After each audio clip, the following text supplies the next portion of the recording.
Yeah, Alex, that's absolutely right. Here in Indianapolis for the NFL Combine, Jalen Carter was scheduled to speak to media, a host of media, at around 10:30 this morning at the podium you see just behind me labeled number 1. Now, Jalen Carter is one of the top, if not the top prospect in this NFL draft and was slated to potentially go number 1 overall. Now, the news of his arrest warrant broke out at around 10 o'clock, about half an hour before he was supposed to speak to media.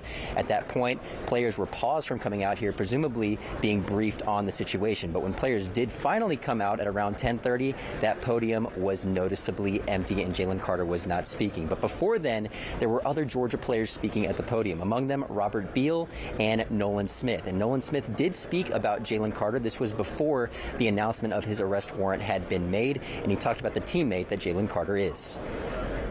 I just want to go ahead and clear this up right now to y'all. JC is just misunderstood. He's probably one of my favorite teammates to play with, and he's one of those guys I look to my left and nod my head, and he already know we all on the same page. So I love pass rushing with him. I just being around him in the locker room. He's just an amazing friend and, man, amazing guy to work out. If you haven't seen somebody squat, that's a grown man right there, and he need to go watch him squat at least.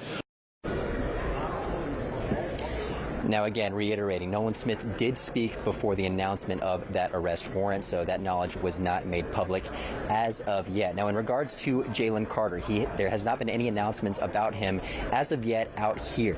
We've been waiting to see if there's been anything about him, if he's coming out to do measurements or anything like that. There's nothing confirmed as far as whether he's on a flight currently back to Athens at this time. We'll be monitoring that situation as more information comes to it. But